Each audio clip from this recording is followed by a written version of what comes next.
What's good, peeps? Thank you as always for passing by the channel. Much appreciated. Hit that subscribe button if you guys are new. All right, quickly, you guys would have noticed that the old intro is back. It's not here to stay.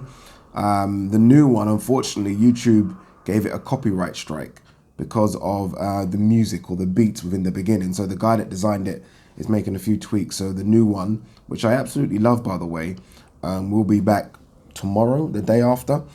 All right, let's talk about CONOR BENN quickly. CONOR BENN headlines the Next Gen show.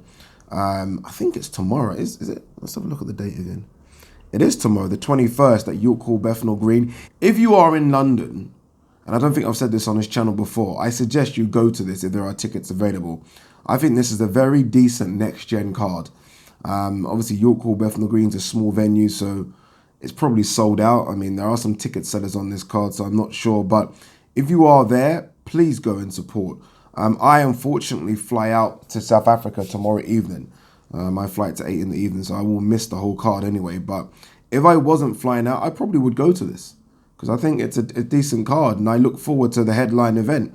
And the headline event is CONOR BENN versus, I'm going to butcher this name because I always butcher names, JUSSI Koivula from Finland. And this is a big step up. In fact, before we start this, I've done a few CONOR BENN videos in the last 3 or 4 months.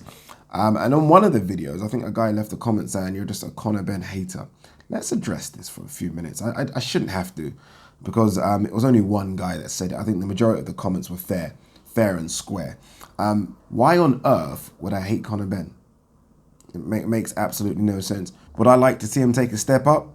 Yes. Do I think he should have gone through the traditional route of English, British, European? Yes. Do I not like his WBA Continental belt that he's got? Yes. Do I love his dad? Yes. I mean, come on. I mean, is he taking drugs as far as I know? No. I mean, there's not much to hate there. I'm not a hater. There are some things that I look at and, I mean, who am I? I'm just a guy who sits down in the green chair talking boxing. That I'd like to see him try differently, but definitely not a CONOR BENN hater whatsoever. Do I think he's butchered his body with some awful tattoos? Yes. I can't talk. So, look, I'm not a CONOR BENN hater at all. I do not like this WBA Continental welterweight title that he's got. I find it confusing. To some people at home, it looks like it's a bigger belt than it really is.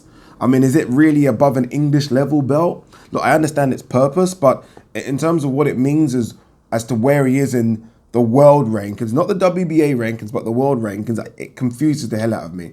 So that's my only bleep when it comes to CONOR BENN. That, and I think the level of fighter that he's been fighting up until now. This guy that he's fighting tomorrow from Finland, I mean, I've been screaming for a step up.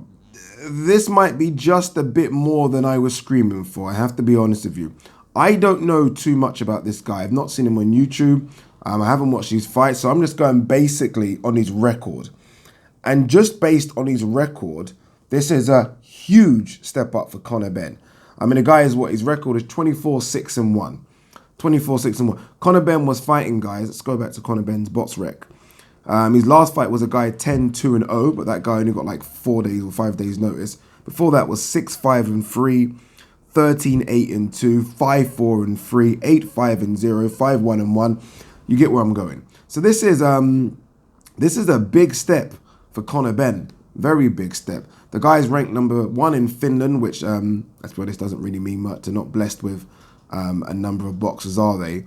And according to BoxRec, these computerized rankings, he is ranked number 140 of 1,746 welterweights in the world.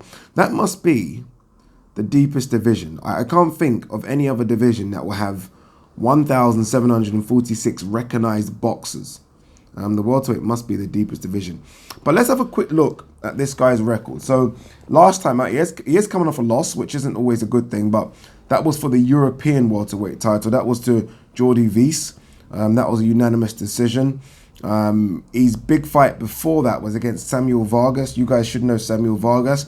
That's the guy that fought Amir Khan, put Amir Khan down, gave Amir Khan a tough night. Yes, it was probably an undercooked Amir Khan, but gave Amir Khan a tough night. That was for the NABA title.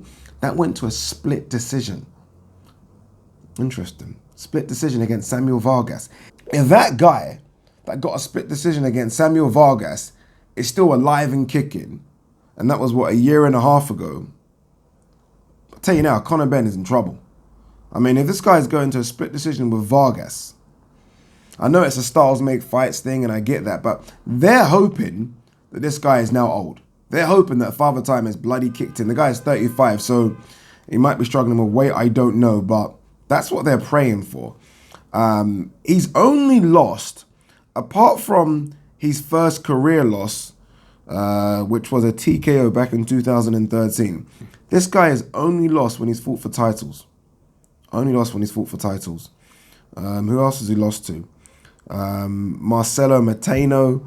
That was for the vacant IBF Intercontinental Super Welterweight title. So that was actually a higher weight class, 154 pounds. Leonard Bundu stopped him in 2016, again for the European title. No shame in that. Bundu, at that kind of time, was quite ferocious. Bundu was a decent fighter. And Mohamed Mimoune from France. I know that kid. I'm sure he's got a fight against Victor Postal coming up or something. But yeah, again, that was for the European title. So he's only lost in title shots and for the European title. So we kind of know where he is, right? He's either European level or just below. Where's Conor Benn?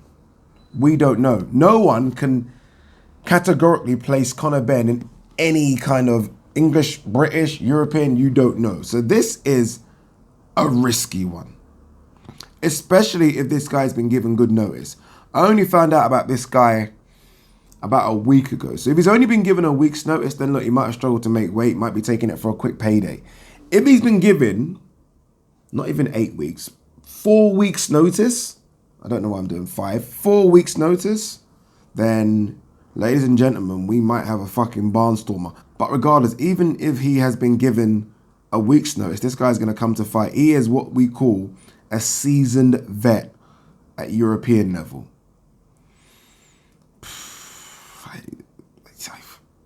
I sense an upset. I'm calling it now. I'm calling it now. I sense an upset. I don't know. I don't know, people. I don't know. I'm very split on this one, but again, I'm just going on BoxRec here. I've not looked at YouTube. I mean, again, styles make fights. He could be tailor-made for Conor Benn, but just going on BoxRec, just seeing the level of guys that he's fought and lost to, he hasn't been smoked by them apart from Bundu. He's lost in title shots on points. Split decision against Samuel Vargas in 2017. November 2017. Vargas, we saw, done okay against Khan. Went and fought, I'm sure he fought Louis Collazo, sorry, in Mexico. And lost by unanimous or split. So Vargas is decent. Where would you say Vargas is? Just below fringe world level? Interesting fight. What do you guys think? Anyway, let me know. Peace.